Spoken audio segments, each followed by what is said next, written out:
Hello. We hear you've been running around.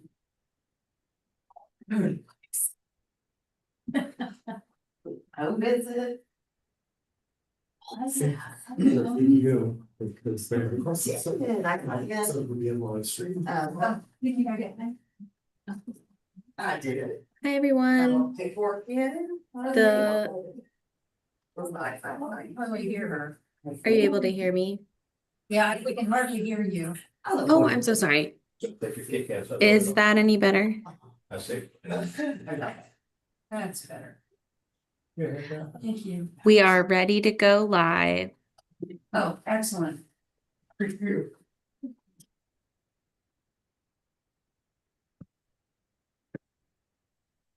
at all these Kit Kat things. Okay.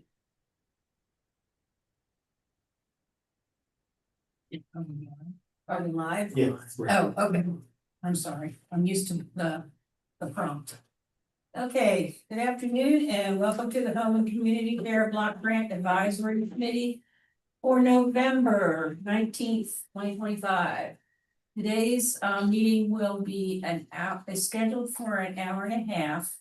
We have on our agenda, our primary agenda item is to look at the application and the scoring tools.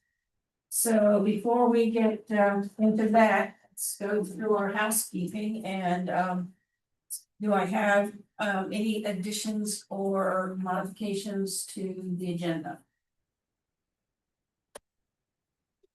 Hearing none, do I hear a move to approve? Move to approve. And then the meeting minutes, Billy's fabulous meeting minutes.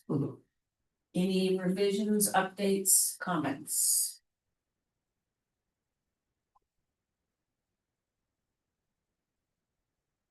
Hearing none, let's move to approve. Approve.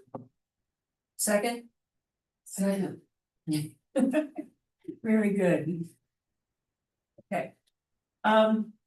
On to the units of service and the Buncombe County supplemental aging funds. I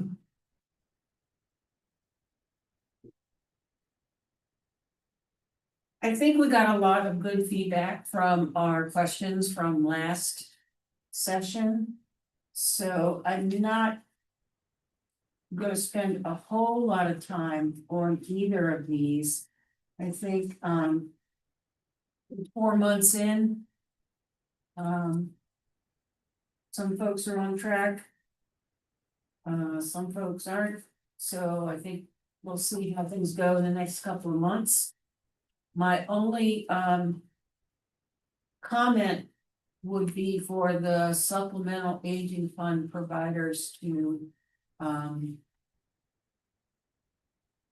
please invoice everything that you can. Unlike, if you remember, unlike the block grant, if we don't spend it, it goes back to the county. And it's kind of hard to advocate for aging funding when you give back money. So that's all I really want to say about the reports. We can get into them, like I said, in the next month or two. I have an update from Mountain Aging Partners. Okay. It said in case there were questions about how they're utilizing the Buncombe County supplemental aging funding, they said in November we were able to add 44 additional trips under this funding, so it's bringing us to approximately 64 trips billed. With slight variation expected based on participant absences and individual route start dates. And they anticipate the possibility of adding up to 24 more trips in the coming weeks, pending absences and route timing. This increase is tied to our work with an additional transportation vendor to serve a participant whose needs cannot be met by mountain mobility due to their current route limitations. So they're also proactively reaching out the participants who were previously discharged due to lack of transportation, to notify them of these new transportation resources and assess their interest in returning to Mount Aging Park in this daycare. Excellent. Excellent. And I also emailed Norma Brown, Executive Director at UNITE, and Jose Infantson Chavez. I didn't hear from them, so they were supposed to start their elder club in October, but I didn't hear back from them, so I don't know where that stands right now.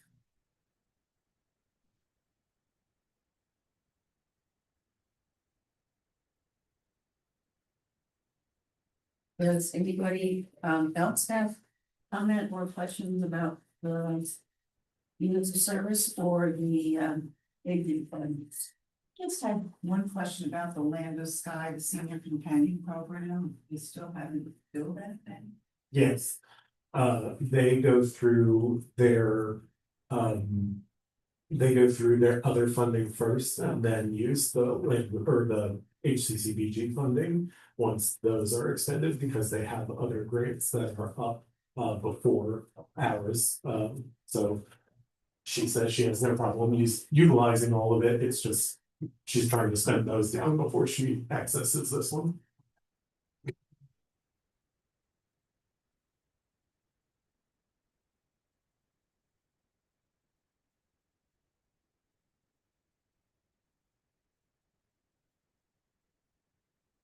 Anything else, Deborah, Melissa, anything from you guys? Are we good? I'm good. Okay. I'm good. Okay. Great. Okay. Every year we do try to improve our documentation and our processes. And I want to give a big thanks to Suzanne, who spent a good bit of time on redoing this application, or it's not a total redo, it's like a rearranging and additions. And so kind of would like to go through it. I kind of looked at it as trying to get the flow that made sense to someone who was applying.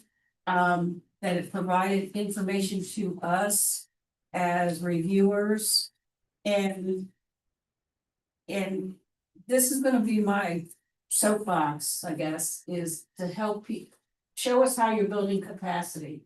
So how you're connecting with other people and other programs, because we just are gonna anticipate less funding, and so let's see what we can do and build through coordination. Okay, so Suzanne, you wanna walk us through, or you gonna start us off? I mean, Has everyone had a chance to look at it? Essentially, what I did to get here was to take the original document and just retype it, because I found working in the document with all the formatting, just in Word, it was becoming more of a mess when I type really fast, so I just retyped the text and then went at it from there. And essentially, what I was trying to do, to echo what Susan just said, was make the flow of the document a little bit more obvious to someone who had to sit down and actually fill it out. And also to help us get a better understanding of how the agencies do their work and think about it. We know what Meals on Wheels is, we know what in-home aid is, but knowing that there's a service is different from understanding how someone accesses it. So that's what was in my head when I was sort of going through this. And in the beginning of it, there's this, I don't know if we care about the word counts. I don't know how the application software limits. I think this is a question for Billy, limits how many characters you can type in, so. So if you don't put in the character limits, you're gonna have like really long applications, and that's why they were put in to begin with. We can put in any character amount that you would like, but it was initially set so that you wouldn't have this huge application to read. So I personally think the character limits are helpful. But I Oh, would yes. agree 100% with that. I thought also concur. And you want people to get their points across concisely. Right. Yes. Yeah, my only thing with as I went through the character limits, I kept reducing them. Because, Less. yeah, more is less. I mean, less is more. Because sometimes they're playing, they don't know exactly what you want, but you know what you want, so that's reasonable to make that smaller number, and you don't need that many words to tell us what we need to know, so that's. I want that's to good force idea. them to be efficient. Yeah. So that was just by listing, what I could find on the approximation of so many characters equals so many words, I just put that in there. Cause I had no idea frankly, so I looked it up and figured I'd just throw it into this and we could talk about it if we needed to. But just going through, I think the first page, the original text should look familiar, the formatting is different. There's a bit about what home community care block grant covers, the blurb about supplemental aging. I had a question about the text under the supplemental aging section where it describes what sorts of things we'd be willing to fund in services that address identified unmet needs or gaps in service and services that approach old problems in new ways. The next bullet point was new, innovative, or non-traditional collaborations and or existing collaborations to operate in new ways. So it wasn't clear on what the original application was looking for. I mean, it's sort of saying same thing in different ways. I think. Yeah, I crossed out all the ands and the Okay, ors. Yeah, I would do that. I mean, so it, Yes, it was. well, yeah, just because it, rather than saying you had to have one and the other, it said you could focus on 1, 2, 3, or 4. That is what that's what I. Okay. That's good. On the next page, in red, that's just fill in the date, February 2026, whatever the date is, the due date would be. And moving down under program plan. Again, the name of the program, the amount requested, that's all pulled through from the original application. But then I added this section under community needs. Oh, can you put back up? I'm sorry. Because the program plan replaces the program proposal in the other one. And the one thing that I always trip up on is in the first question about, are you eligible for HCCBG? If so, please list the appropriate category. A fair amount of time I see that people don't always list the appropriate, so I think we could maybe emphasize that. And then this is where I started my character limit diet, so to speak. From 1,000, which is 150 to 200, That's a lot. down to 250 might be. Okay. 38 to 50 words. To describe your program mission. Or maybe 300 or 500, we just cut it in half, maybe cut it in half. I would suggest 500. Just because some people already have their mission statement, and they'll probably just copy and paste that, and that won't be fairly worded. Is that the program thing you're talking about, Susan? The program name and description, Oh, okay. yeah. I have another question. I mean, there have been times when I was reading things, and maybe I'm not as familiar with all of these programs as the rest of you are, but I wondered whether it was a specific program that was part of a larger organization, or are we talking about the whole organization? Does that make sense? Yes. Okay, like, Jewish Family Services clearly says they have this program and they have that program. And I assume there are other things that they're doing that we're not funding. Right. But some of them, we seem to be funding part of a larger effort. In other words, when an organization has one basic Right, offering service. right. And I'm not sure that's a critical distinction, but I think it is sometimes when you're asking questions about the budget and stuff like that. So do we say, describe this program's mission as opposed to your? I mean, I know that's kind of simplifying it, but, We're not saying, please describe your agency's mission. right. The program is is already Okay. trying to Yes. get into the. Does your agency have more than one program? Is this, I don't know, that's. Is this the only program? I'm not sure how to say that, but,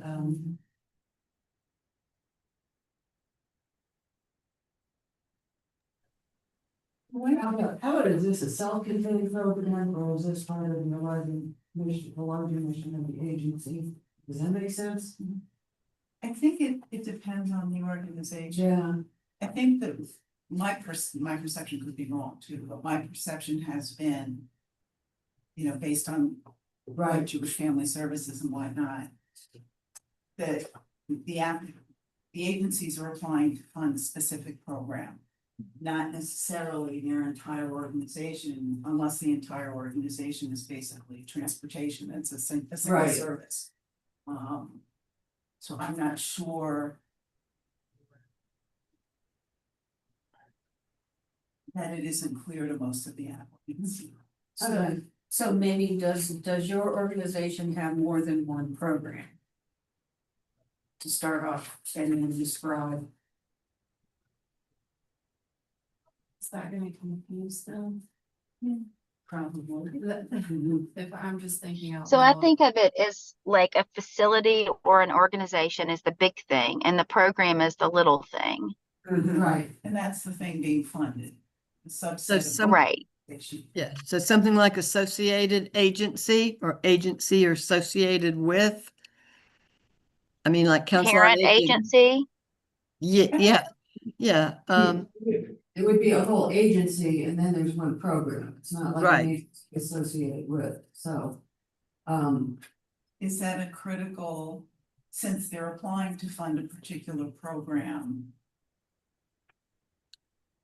How much does it help us by asking? I mean, them to- I think it's a great question. I think it helps us a lot because if they're part of a larger facility or a parent facility or organization, that organization could be getting funding that could support that particular program. So I think it helps inform what kind of backing the particular program that's asking for funding has. Mm, Yes, and our budget does that too. That's what we Right. tried to get at when we redid the Right. budget. I don't know that I want to confuse them too much. Well, and at the beginning, we're asking for organization information and then we're saying program plan. We have to know what, Yeah, what we the have to- entity is that's. Right, but so we're already asking it here, why are we asking it again under the program? We could ask. What is the agency's mission services? And then what is the program's mission? It's not that hard. They probably have them both someplace that can cut and paste. If under the organization section, we add a question, please describe your organization's mission. Just What on? maybe between organization website and board chair information.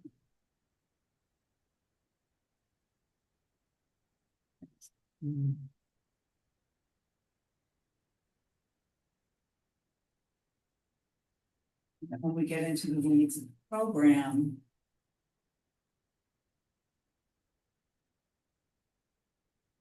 please describe this program's mission services.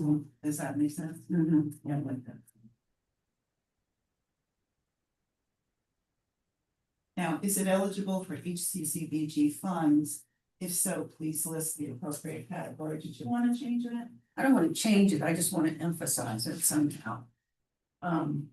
Maybe bold it or something.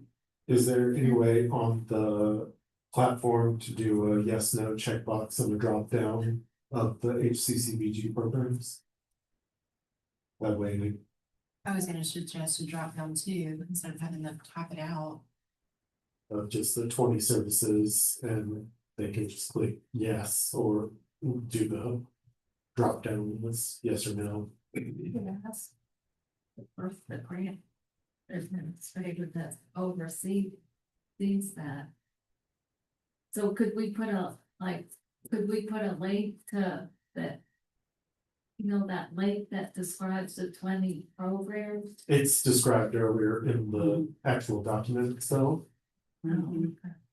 Yeah. Like on the second page. Yes, it's already got them on there. Yeah. So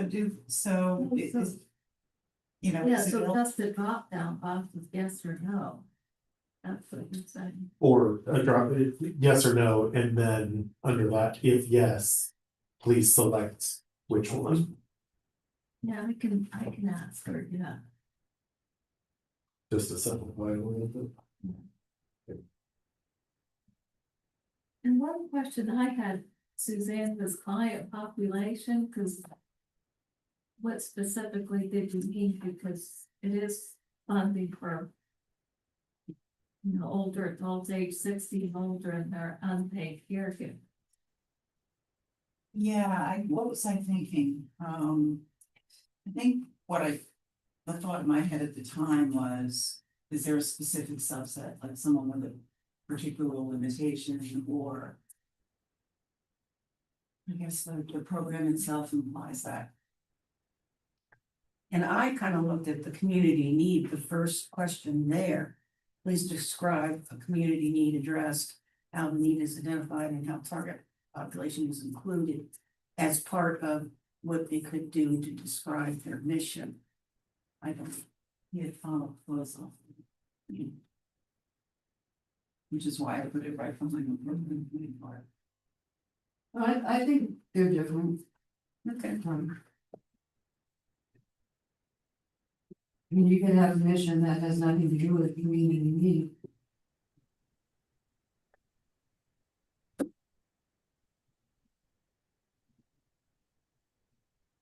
So we'll take out, so please describe this program's mission, services, and goals, and just leave it at that. In that first bit, and then the community need. And this was flowing off something in the original application. But, you know, how did they, what sparked their inspiration to develop the program?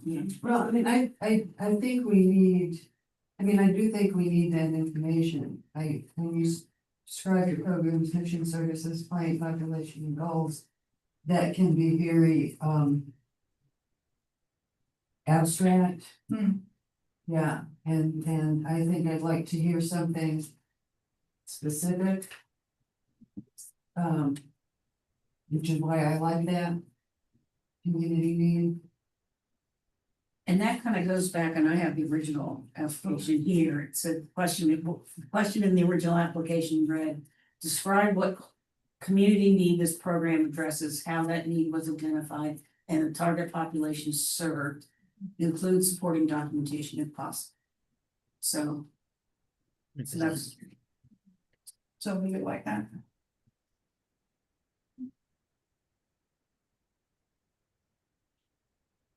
And then this next question. Please describe the impact of your services on the quality of the lives of clients and include measurable data, et cetera, et cetera. And what I was thinking of here is when we had asked the agencies to provide examples of, you know, how their work helped the community, so that when Susan went in front of the Board of Commissioners, you know, you could tell a little story, you know, we help them you know, we feed so many people, we get so many people to doctors and so on and so forth. That's what's behind that question. Mhm. And I struggle with that one, Suzanne, because I wonder if that doesn't go along with, say, the performance measures. That's right on page 7.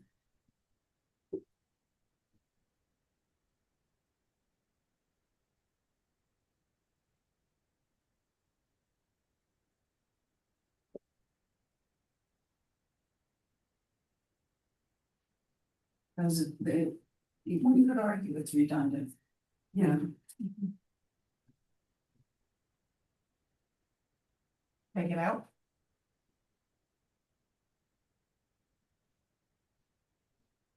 I see, yeah. Duplicate. what'd you say, Deborah? Oh, I didn't know my mic was on. I just said, I do see it as a duplicate. Okay. Okay.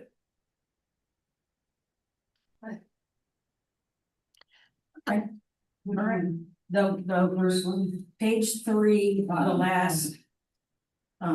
Move, please describe the impact of these choices. Does your organization keep a record of residents who request service but are unable to do it?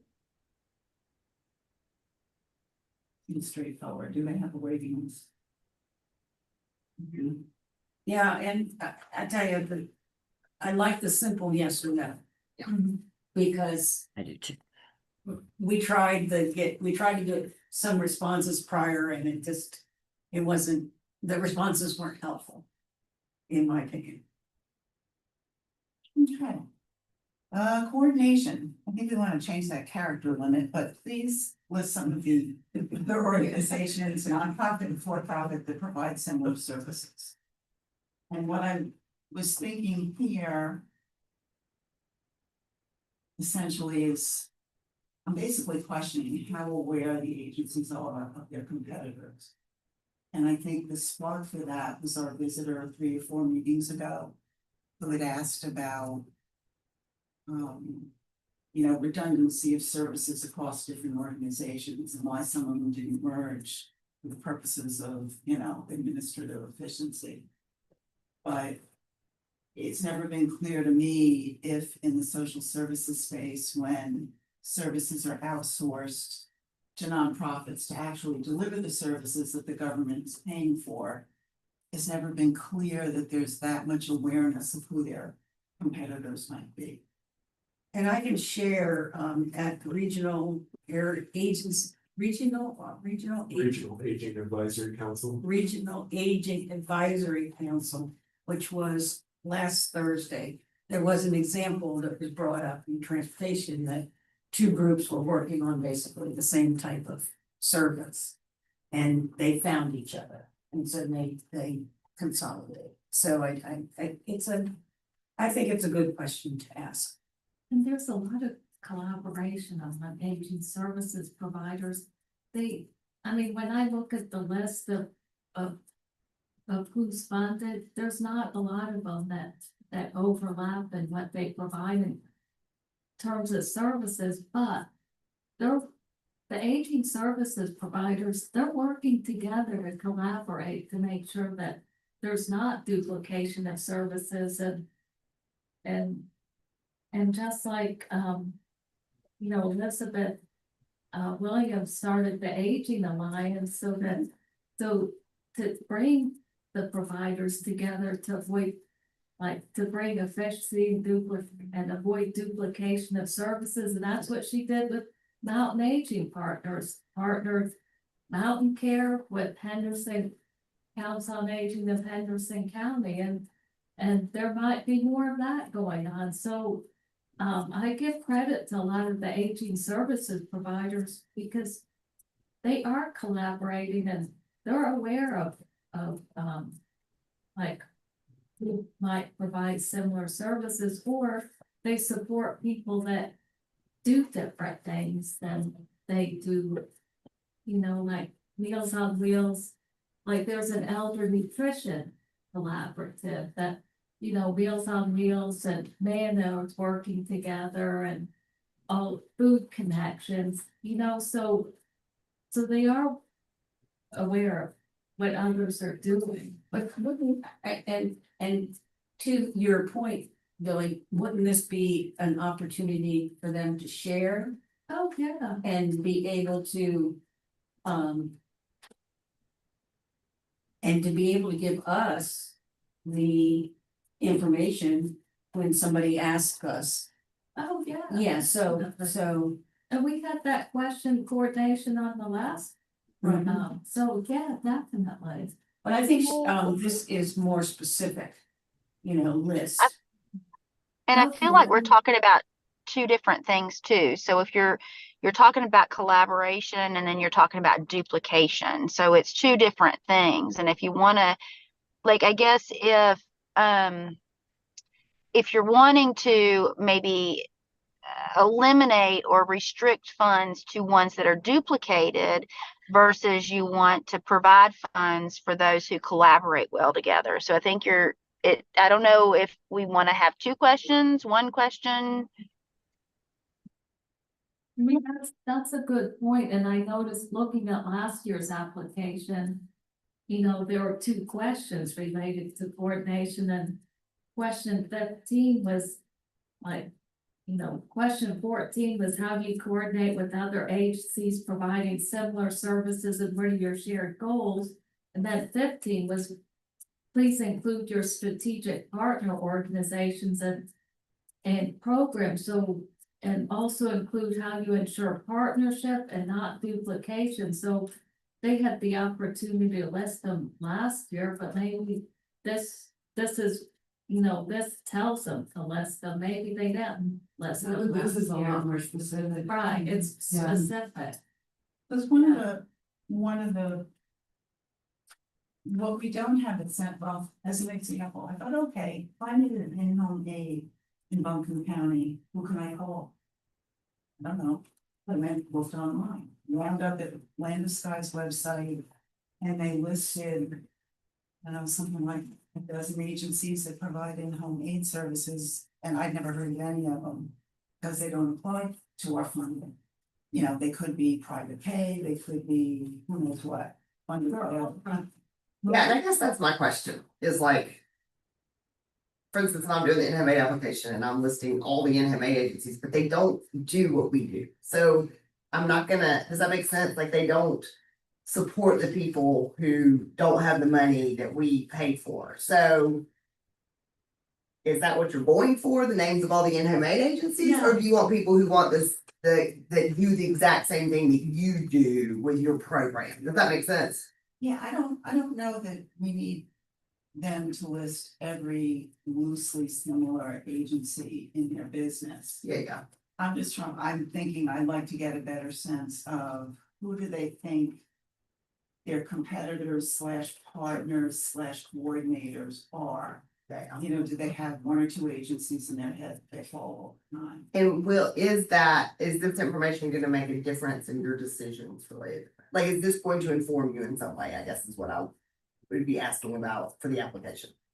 I think ultimately, question becomes of all these different agencies, do they saturate the need in the community? I'm going to guess they don't. I don't know how we determine that one way or another. I don't think Right. anyone keeps a database. I know in other states they don't. I don't know where Carolina does. And that's a question I asked at the end of this. Between your organization and others, is the demand within the community for your services adequately met? Yes, no, unclear. Right. It's not. I mean, funding is less and it's not, and I had to give numbers to, Buncombe County's strategy and innovation.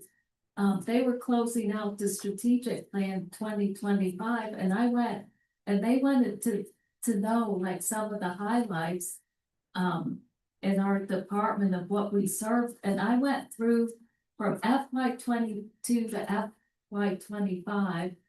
How many clients were served based on the end of year reports, and it was close to like 3,500 people. Whereas in Buncombe County, it's close to 79,000 older adults, so, I don't know if that, But not all those older adults need services. right, exactly. Right. Right, And that's what we're trying to find out, is how many need services we don't get them. That's what we don't know. And I don't know that this application is going to give us the answer. Yeah. I'm just trying to get a sense. I'm just looking for a sense of what they perceive by Yeah. doing the job every day that. I mean, I think they know more than we do. Right. And I think that's what we're trying to get is feedback from some of them as to the overall. And I would agree with those statements. I will speculate that everybody will check no. So, so I'm wondering if this is really helpful if we assume everybody's gonna say no. And I also wonder if we shouldn't go back to this 14 and 15 original questions for the coordination, the first two coordination pieces. And just use the original. Use the original. Okay. Well, I used Copilot to come up with something here, and it says, how does your program differentiate its services from those offered by similar programs in the community? Would a good response to that might be it serves rural older adults, or it has an interdisciplinary team approach, or it's culturally tailored services. Maybe there is special evidence-based practices that they use, or it has extended hours or telehealth options. The other thing that I came up with was the question, how does your program collaborate with other aging services and providers within the county to enhance care? So though that's two ideas, I do agree that the two questions that we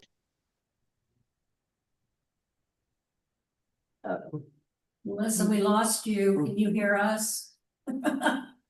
Yeah, I just put myself on mute. Sorry, I'm sitting in my car and I'm not sure if the air conditioner blowing on the mic might be disruptive. So can you hear me? A little bit. You were garbled with your first Oh, I'm first sorry. sentence. So did That's you guys okay. hear what I said, or should I repeat it? Can you repeat the first part of it? Yeah, so I was suggesting a statement, something to the effect of, how does your program differentiate its services from those offered by similar programs in the community? And that would be something like it provides interdisciplinary care, or it's culturally tailored, has extended hours, offers telehealth services, maybe it hits a target population. And the other one was, how does your program collaborate with other aging services and providers within the county to enhance care? And so I was thinking maybe keeping 14 and 15 and focusing on what makes the program different than the others that might provide this similar service. And then how do they collaborate with other programs in the community that provide aging services?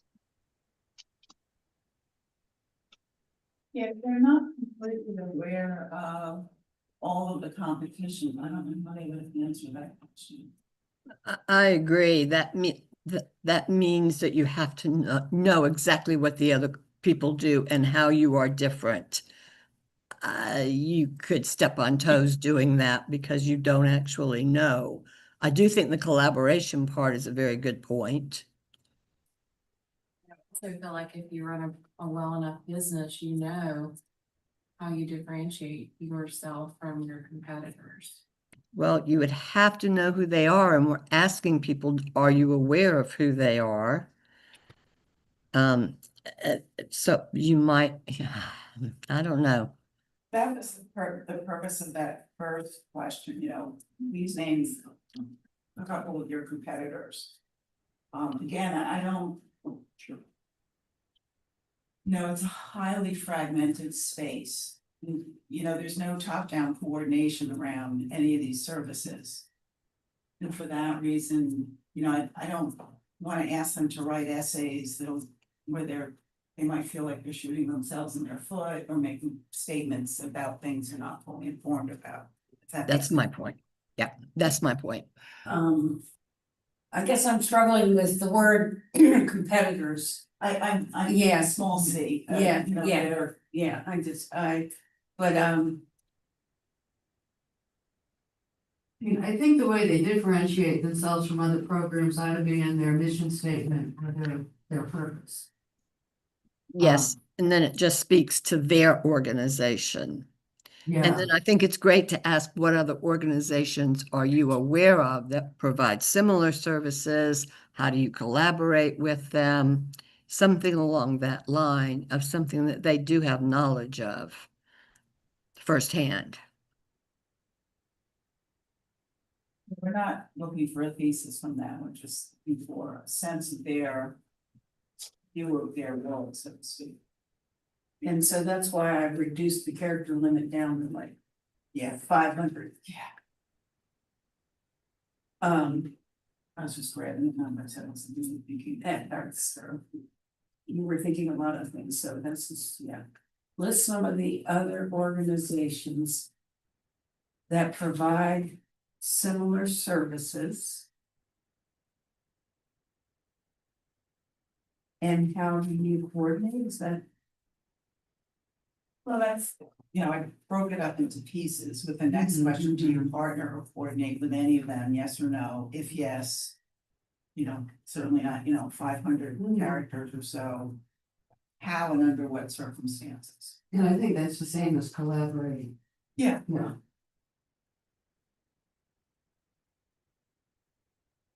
And do you subcontract any program services, which is a slight differentiation? That's not the same thing as a collaboration, that's you're outsourcing the service with somebody else. And the only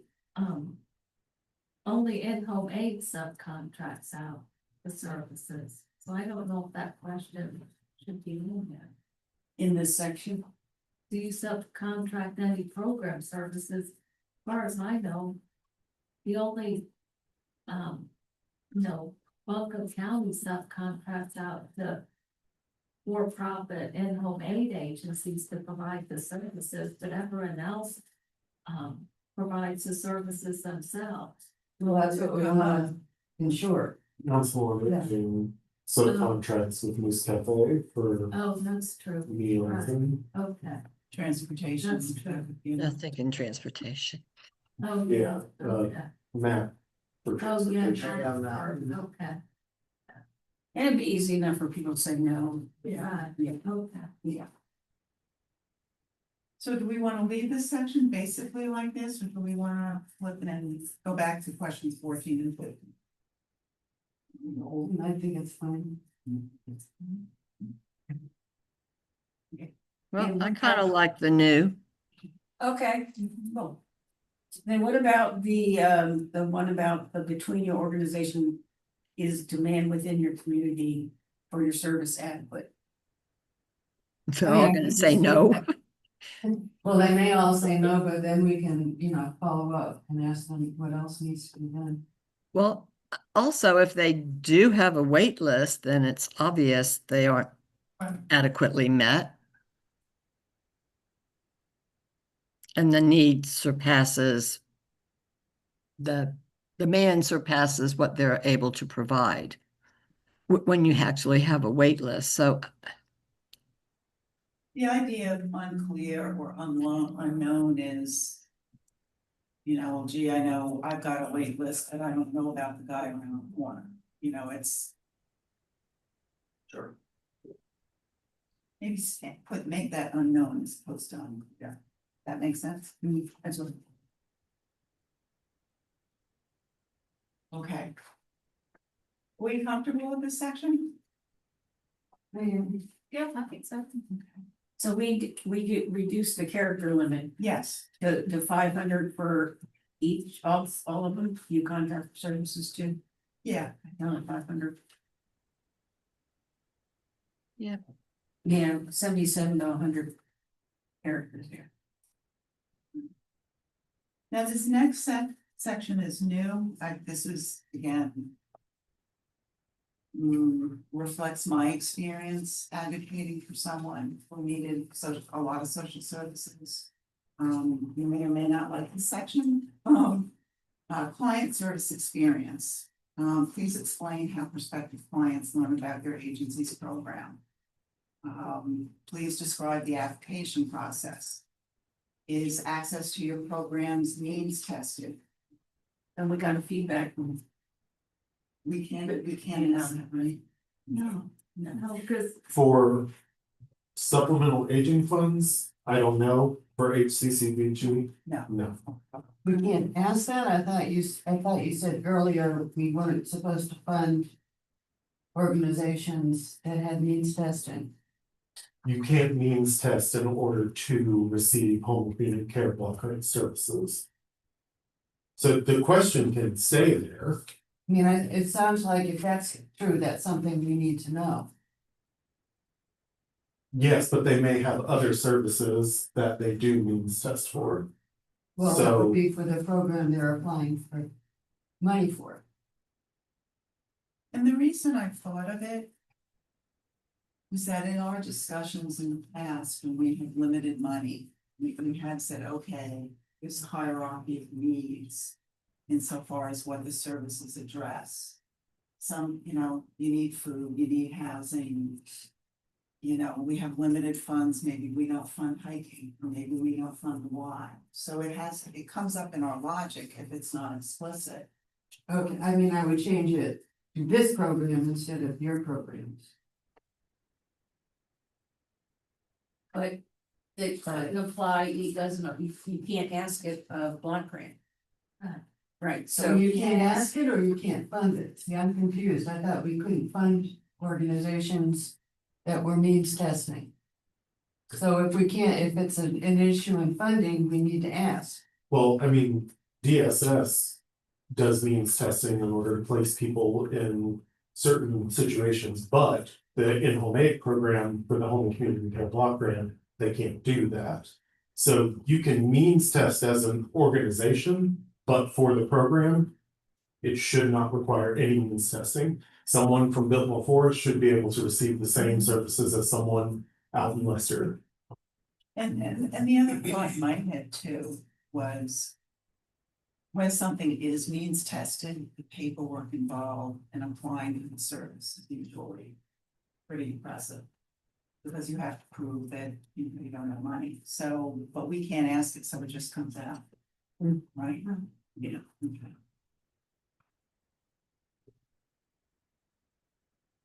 Okay, and then, I did ask them to describe the application process.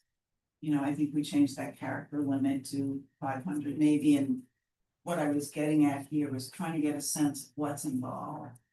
If someone needs services, it's all well and good to say, oh yeah, call such and such. But it usually involves more than a phone call. There's some kind of paperwork typically. And that's what led to the next question: what portion of prospective clients self-advocate compared to those with family and friend, caregiver advocates who actively support them? And the question after that, in accessing your services, what are the challenges faced by prospective clients without caregivers? Because when people reach a certain point and need help, paperwork is one of those things that they often need a lot of help with. Administrative details can be overwhelming to someone who's not feeling well.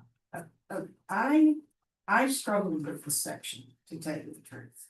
I really did. The first question, explain how prospective clients learn about your, I would say, organization's program. And then describe the application process. But I'm not quite sure about the next two questions in terms of Having advocates. having advocates and how, and kind of going back to Allison, how does this inform our funding decision. I think that the way that the question is asked is a little bit complicated. I think we could ask, are your clients generally able to do this without assistance? Go through your application process without assistance? Something like that? I don't, Go on, Lily. I don't think anyone would probably keep records if a client was self-advocating or they had a caregiver. And from my experience working at Council on Aging, there were times of years that the caregivers would call, like these clients, their families would visit them once or twice a year, like the holidays, and right, like around the holidays, we get an increase in calls from caregivers who live far away saying, my mom needs help or my dad needs help. And then they come visit in the summer and Deborah, you can, Yes. you saw that too. So, Yes, yes, there was yes. an increase in calls from caregivers like a couple times a year when they would go visit their loved one. But what that speaks to though is that the person who needs help isn't self-advocating in a functional sense, in the sense that maybe they don't think they need help, maybe they perceive, maybe they could use some help but don't know who to ask or how to get it for themselves. And then Well, as a girl, when the family went back to Atlanta or wherever, What was that? was there follow-up after the family left? Oh, yeah. Oh, yeah. If the client wanted it, often children will come in town and say, oh, you need, and then they'll call back and say, I don't. And we've already probably visited them by that time, but we can't force the things on them. So it was just a mix. That's what I thought, Billy. I mean, sometimes the kids have ignored them all year and come in and, now I'm going to do something wonderful for mom and dad. And other times it's genuine, but mostly I agree with Billy. I don't think organizations do keep track of that specifically. And also, are we going to use this as a measure of whether we're going to fund them or not? These questions, do they influence whether they should be funded? Whether it's a client self-advocating or a caregiver? Yeah, I mean, it speaks to accessibility, and so the question is that something we want to know? Or would that help us get a better sense of how the organization functions? And these organizations, I mean, they, if someone calls, they help the clients, like Yes. most of them help with the paperwork.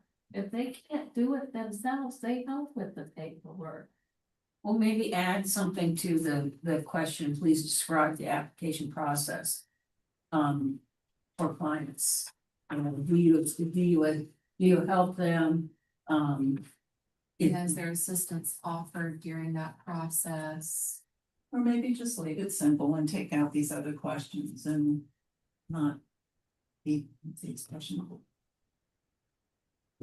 Get too into the weeds. I mean, you could even toss around the idea of maybe putting the client service experience into either the mid-year report or end-of-year report, rather than it being an application thing. If it, I mean, if y'all decide that this stuff doesn't need to be here in order to decide who's getting funding or not. Or a simplified question around and then move some of these over to one of those reports.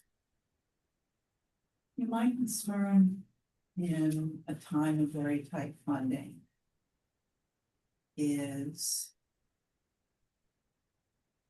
well, we can't make sure of anything, but you try to get a sense of when we have limited funds, we know there's need, what are the programs where the need is most accessible to people who need that? Because with, at least in many circumstances, again, this is my own statistically insignificant experience. Without an advocate, you know, a friend or a family member to help someone, the application process to access all kinds of services is just, it's overwhelming. Okay, how about maybe please describe the application process for prospective clients, including assistance offered by your agency, ease of application for represented clients, just coming out of your mouth. Assistance offered by the- Maybe, oh, I'm sorry, go ahead. Go on, Deborah. Okay, I was gonna say, maybe, I kind of lost my train here, but maybe asking, how do clients find out about your services? And then drop down family members or caregivers or self. Just something, I mean, that at Council on Aging, it was mostly self. They've seen something, they need something, they've called 211, they've been referred, or maybe even add referral to that from other agency. But if we're just trying to find out if it's mostly, if their clients are self-advocating or caregiver, then maybe just a simple drop down of asking how they have learned of it. So like bullet points. Yeah. Yes. Self, family, caregiver. Yes. Or Yes, something just that, just so they can just, I guess, how, yeah, the majority of your clients, I'm pretty sure they would check all the boxes though. Because they all exist. So maybe doing the majority or even like what Zach said, asking them more at a different time. But I do get Suzanne's point of money being tight. The more people, it's a hard one there because I don't think anybody's going to keep track of it. And I think it's asking them to keep track of it, just to get a sense of their experience. You know, they do the work, so they would know, you know, half the time I'm talking to the relatives or not. then I think it might need to be worded differently. To me, because what proportion of prospective clients, I don't know how I would answer that with all the millions of calls I took at Council on Aging. Billy, what do you think? I mean, what, based on what we did there? I think maybe we dropped those two questions. Yeah. Okay.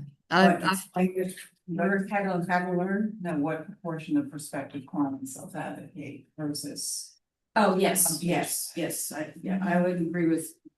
Yeah. and then maybe the next question too, in accessing your services, what are the challenges faced by, et cetera, et cetera. Yeah. Or else to take that out. But let's do like Zach, let's keep that in mind of a way to ask, because that would be good information to have, maybe just not through this. What do you think about, under what circumstances do you deny access to services or refer the prospective client to other agencies? Is that similar to the one on the prior page about does your organization keep record of residents who request service but are unable to be accommodated? So that's the top of page 4 under the bottom.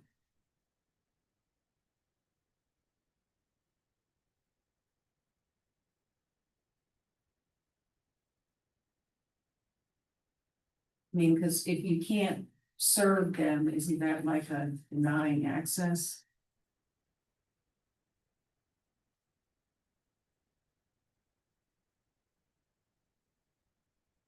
Well, someone could be denied access if they were thought to have needs that were excessive to what the agency could service. And that is a question on there. Once the needs of a client exceed your program's ability, how do you transition them? Those two kind of go together. Right, Once one accept- refers to an applicant, the other refers to a current client. Oh, okay.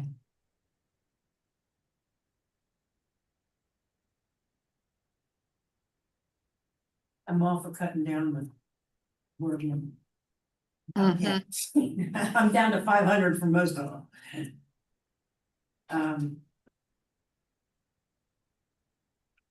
Do we want to repeat that question? Once accepted, how are your new clients transitioned into it?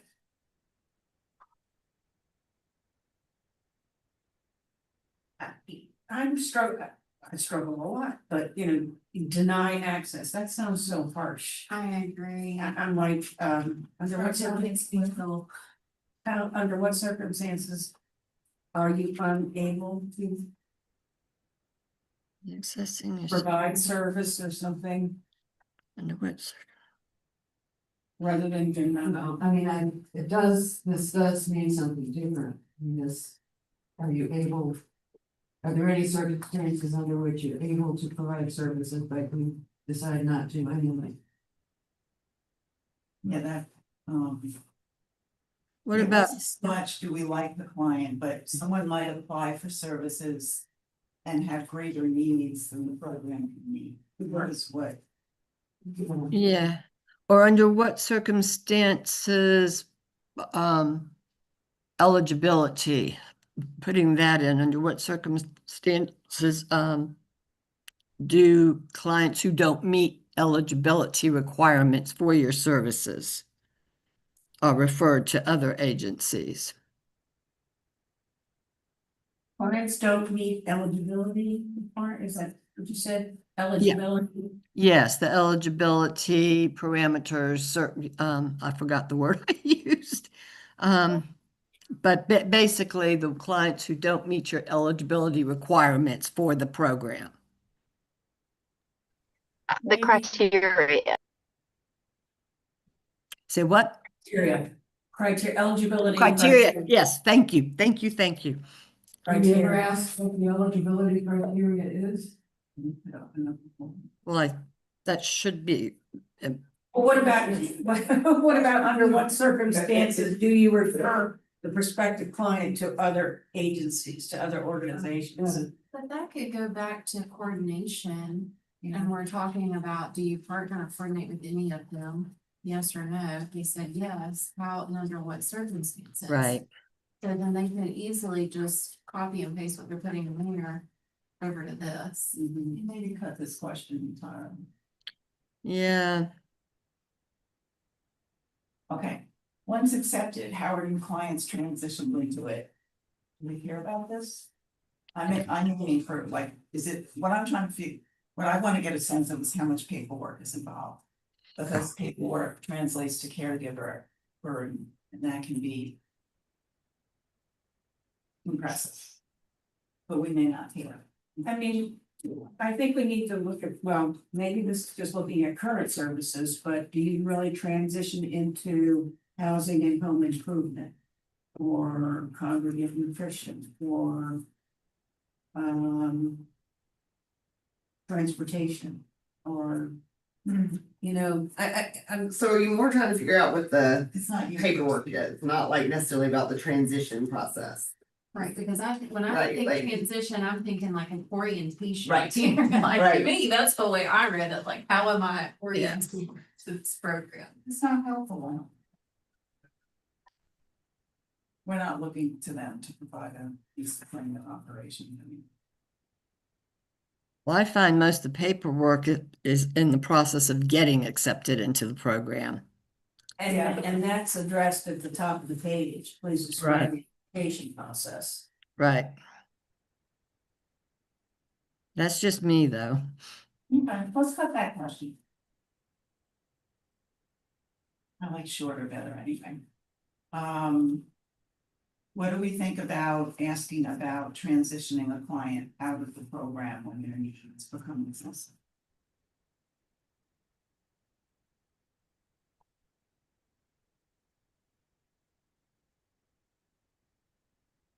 Well, is their need gonna become and I'm just going back to the way that you were phrasing about the transition of like meals.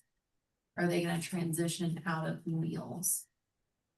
It's, I was thinking if someone's starts to have more difficulties with the activities of daily living, the instrumental activities of daily living.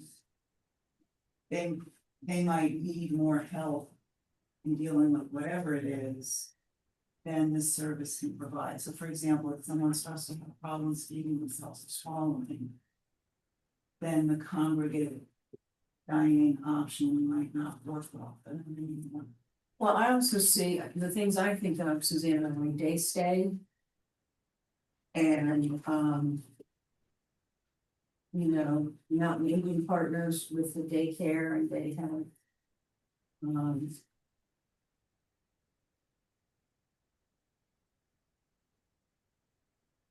So we're kind of talking about when needs are increased.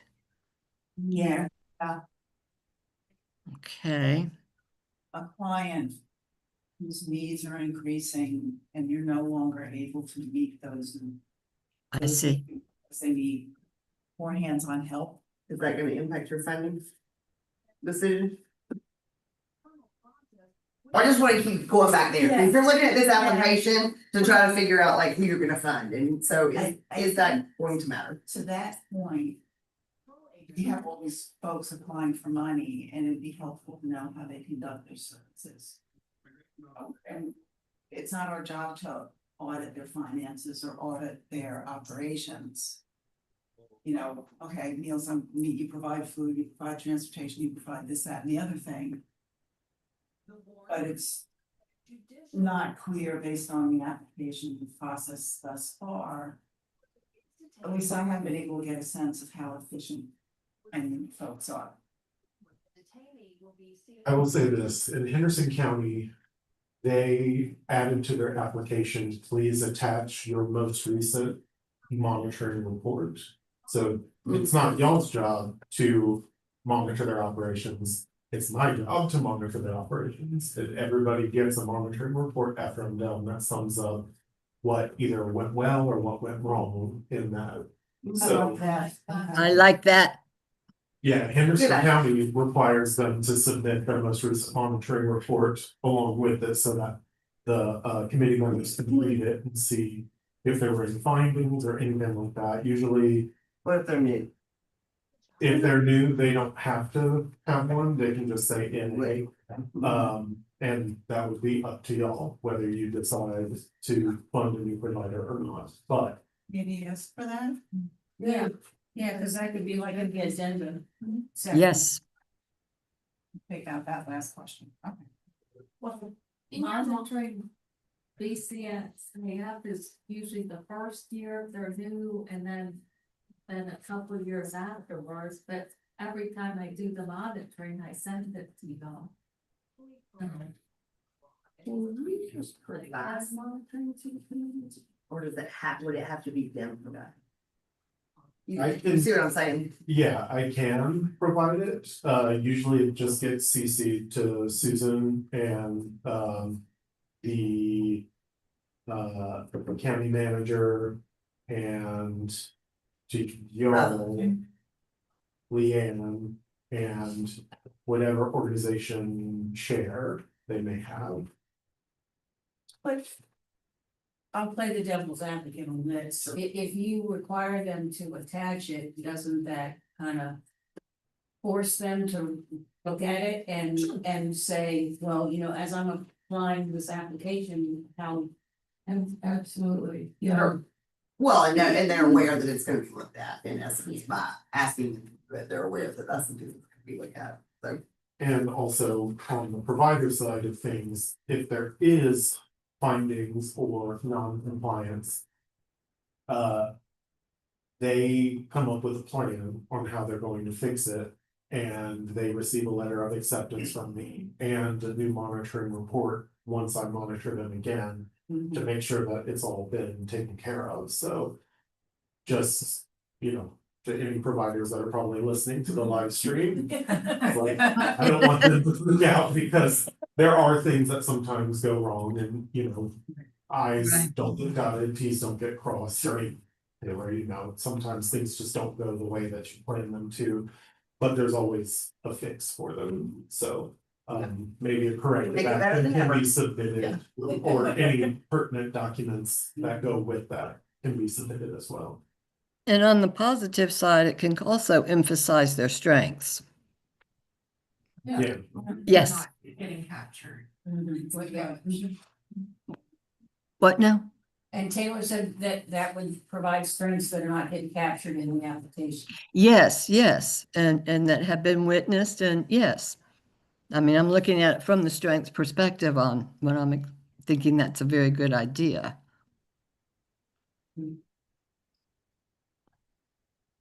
Moving right along, I see we have a little less than 20 minutes left. Can we continue? Yeah, the rest of this should be fairly straightforward. It's most of the original language. I clarified the calculation of allocated amount. I wrote out the, and it's in an equation format so that when people are new to the process and we're trying to understand the difference between the required local match versus, what is allowable to be funded. And then I just had a question about the vocabulary we were using. That service cost is in the HCCBG. It is, Yeah. that's language that's in there. Yeah. Okay, I had a Because question. when the providers fill out their provider services summary, they have to calculate their match. It says match service cost. Yeah, that was the question I had for you. Was that language lifted for something, from something? Okay, so, Right. Yeah. so this should be straightforward and. Let's see.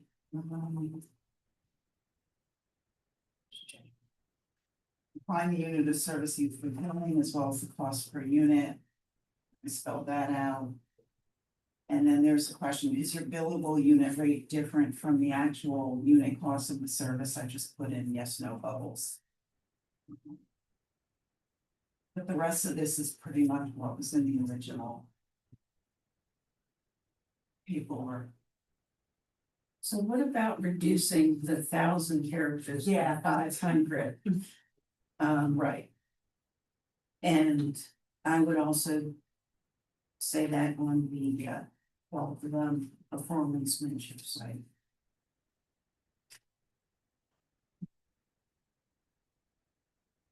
And then I think the question at the bottom of page 8 is for Billy. Are those dollar limits still? That's why, look back. Page 8, at the bottom.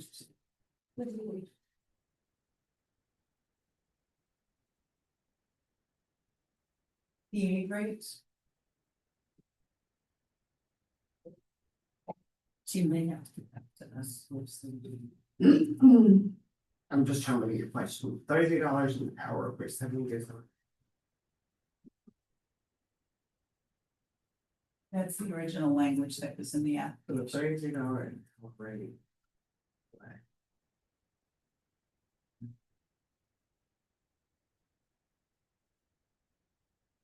No, Still not not, 2 acres, huh? okay. Horse rate total, isn't there, but 7 days a month. It's just that if you're non-certified, you get paid less. Yeah, like, That's what it is. You get $17 if you are non-certified, you get 18 if you're certified. Right. So that's What's the $33? Yeah. that, yes, overhead, administrative, it's all those pieces that, Salary fringe. yeah, salaries, all those. So the all those 33 still applies. Oh, okay, that was basic. Yeah. Right. That's it, yeah. So the aid rates are just part of that. Yeah, it was trying to, I think, be a living wage and make them perfect, yeah. Okay.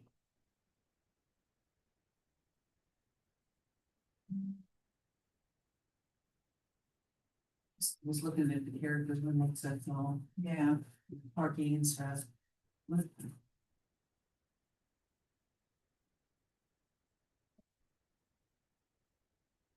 number of hours that a client needs, do we need 1,000 hours?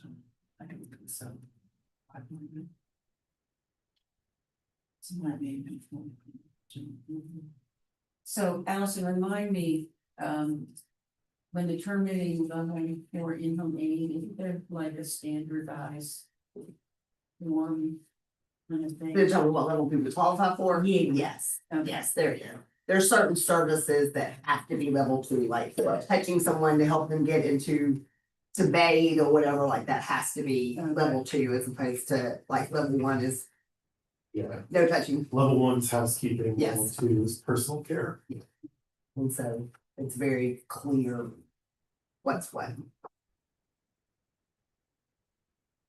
And then I'm looking at adding the attachment B, latest monitoring report. And this, what are the factors considered? How do you pair aids with clients? It's probably whoever's available.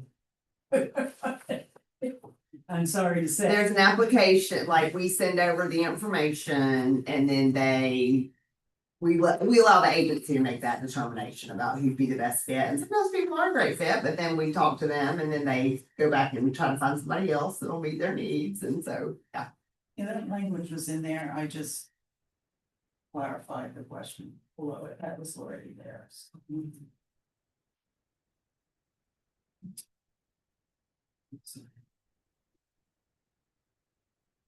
Yeah, I don't, it just depends on the thing.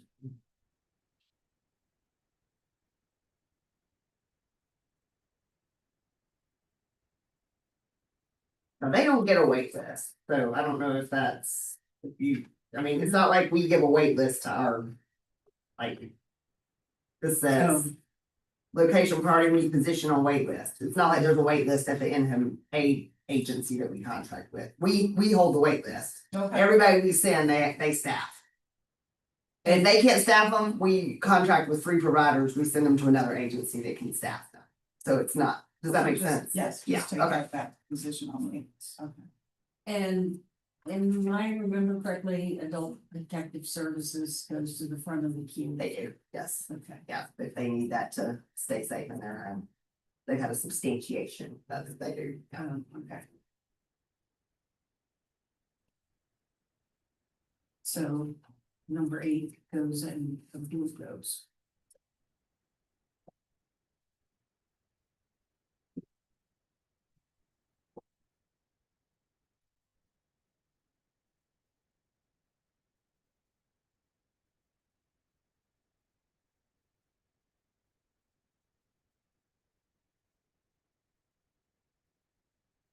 You need the scoring sheet? Billy, I forgot what you told me about the scoring sheet. Will you help us out here? Well, the scoring sheet was designed to make the funding recommendations, you know, more objective and unbiased. I asked other community investment programs at Buncombe County, and they all use scoring tools for that reason. So, What happens to them when we fill them out? Cause that was in the, well, I mean, I know that some committee members didn't fill them out, but before, when like several years ago, the grants administrator would send me a compilation of it, of what everyone said. So, doesn't seem to have been happening in the last But- couple of years. I mean, it's, you know, they said it's up to our department whether we want to use it or not, but, other community investment programs use it so that it can be objective and unbiased. So do they use the exact same scoring sheet that we currently have on our website, on our I'm not sure, I can ask her.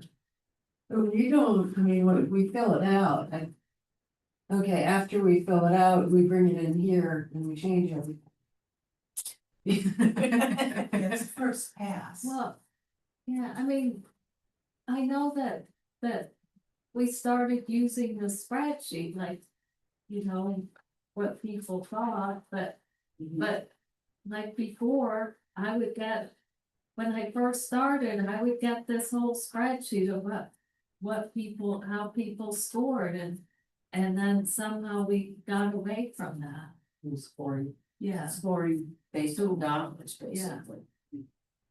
The scoring sheet where it asks us to rank the application to apply numerical values to various factors. I found that impossible to do in any objective way compared to what is Yeah, essentially.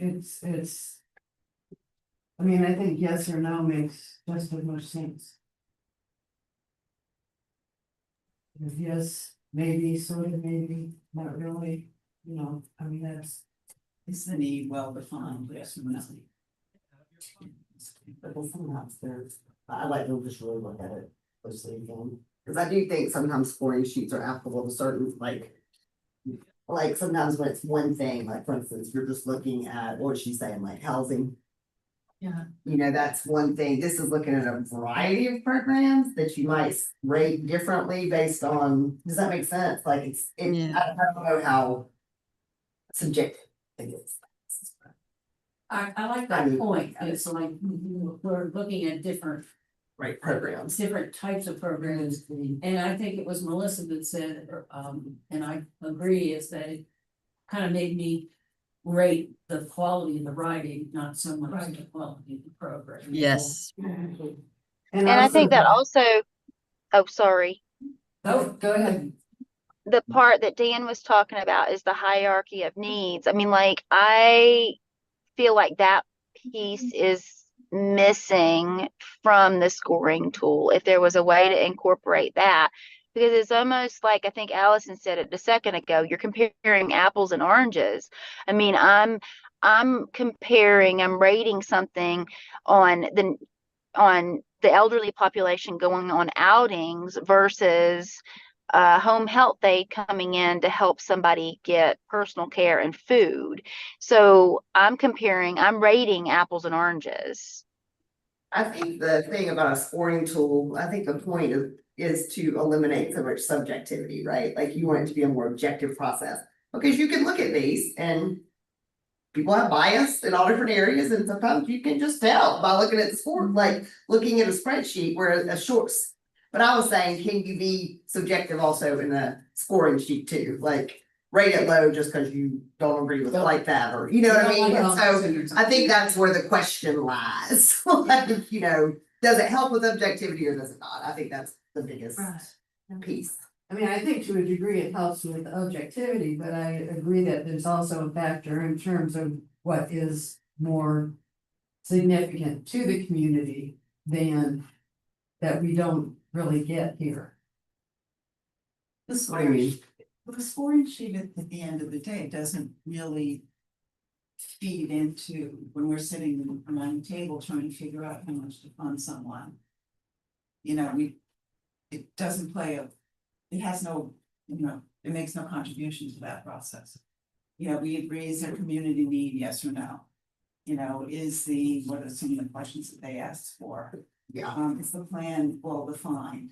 Well, it's well written, so it seems well defined, but, you know, But when we really look more at the end, I mean, I think we do look at, I mean, everybody going through this does come up with an end number, and I think that's where we end up having the discussion, and then maybe relative to this is not as important, as I would say, 5 here and put it there.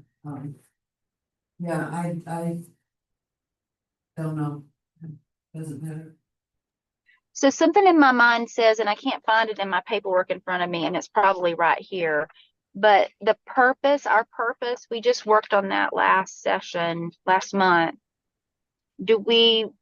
Can we rate it that way? I mean, does that provide any objectivity? Like, how well does the submission or the program align with the purpose of HCCBG funding or something?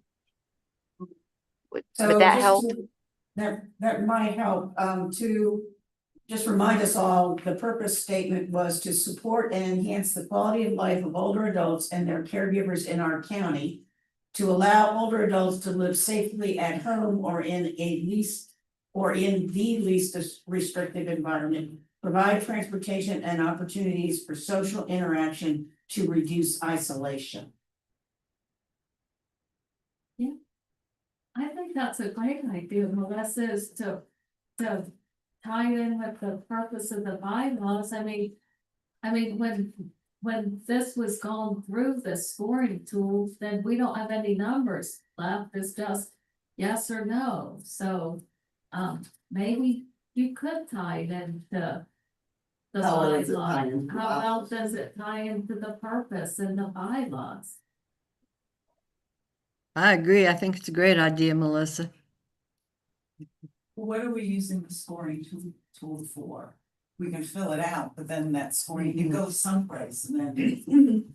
Well, it should correspond to our dollars. It should correspond that some you're gonna fund because they don't Right. go with and some you're less likely to. Well, I don't mean to be a party pooper, but this has been a great conversation. And it's just a little bit before our 5 o'clock hour. So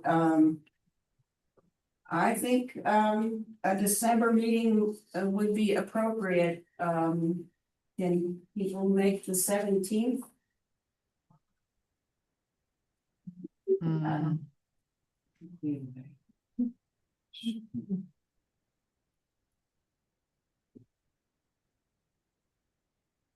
And prior to the 17th, we should have a pretty good cleaned up copy of the application. And then the focus would be on scoring tool and tying it to our purpose. There's been problems. And Do you mind, would you mind at all, Susan? Because I can't find the purpose statement in my stuff, and maybe it's in the email. Is it in the email that had the Zoom link that I didn't see the Zoom link on? now, what I found it in was the agenda from last meeting. Okay, which is in that email, exactly. Okay, that's where I need to look. It was in the agenda for the last meeting, so I don't know if Billy put it in the meeting notes, but I'll when I get home, I will I'll send it to you tomorrow. To make sure, I'll send it out to everybody tomorrow, make sure everybody has it. Okay, good. Thank you. So action items, I send it out.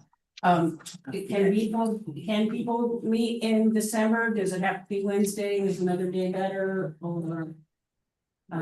Does it Wednesday is this one, yeah. Wednesday, the 17th? I got the room to sit with already, so. So, schedule for another hour and a half and perhaps not take an hour and a half, maybe not, maybe. I was reserved it for the whole hour and a half, so we're good with. I won't be able to be there on the 17th, but that's okay. I can send some notes.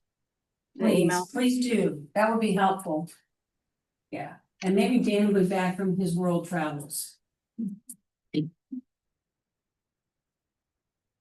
So. Well, we have 1 minute remaining, any final comments, questions, concerns? Okay, as always, I am so delighted to have such a wonderful group of people to work with. And thank you, and have a good evening. You all do.